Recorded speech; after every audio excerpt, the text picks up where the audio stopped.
মাননীয় মুখ্যমন্ত্ৰী হিমন্ত বিশ্ব শৰ্মা ডাঙৰীয়াই পৰোক্ষভাৱে যি বেদখল উচ্ছেদ অভিযান আৰম্ভ কৰিছে, আমি বাউসী আঞ্চলিক সচেতন নাগৰিক মঞ্চৰ পৰা তেখেতক অশেষ ধন্যবাদ জনাইছোঁ।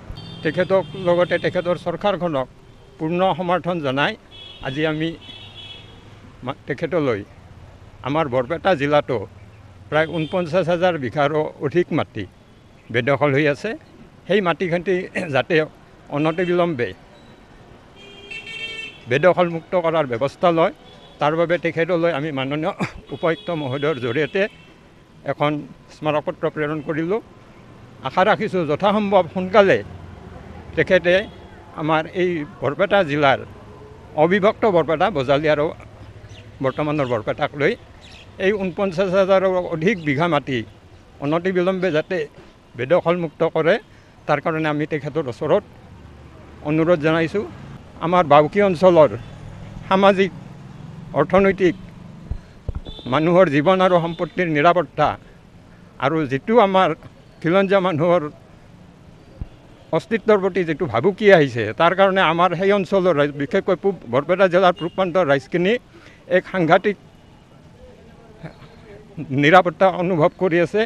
আৰু তাৰ বাবে আমাৰ বাউসী অঞ্চলৰ যিটো বাউসী বাণীকান্ত কাকতি কলেজ আছে নগাঁৱত, তাৰ ওচৰত দামৰাবা ৰিজাৰ্ভত ২৭ বিঘা ১৪ লেচা মাটি আছে।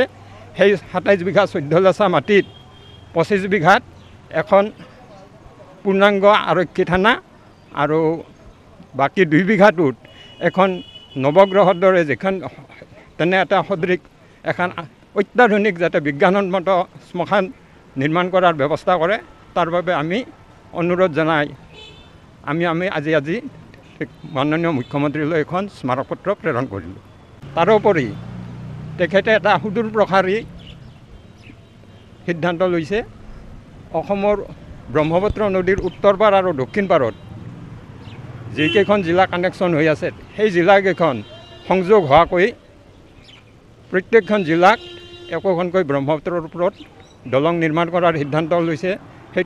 সেইটো অত্যন্ত আদৰণীয় আৰু দৃঢ় পদক্ষেপ, যিবিলাক হয়তো আগতে কোনোদিনে কৰা নাছিল বা চিন্তাও কৰা নাছিল। আমি বৰপেটা জিলাৰ পৰা আমি আঞ্চলিকৰ পৰা এটা দাবী জনাইছোঁ, যাতে আমাৰ ঐতিহাসিক বাউসী অঞ্চলক সামৰি বহৰী আৰু নগৰবেৰা সংযোগ কৰাকৈ ব্ৰহ্মপুত্ৰৰ ওপৰত দলংখন নিৰ্মাণ কৰে, তাৰ কাৰণে তেখেতৰ ওচৰত আমি অনুৰোধ জনাইছোঁ।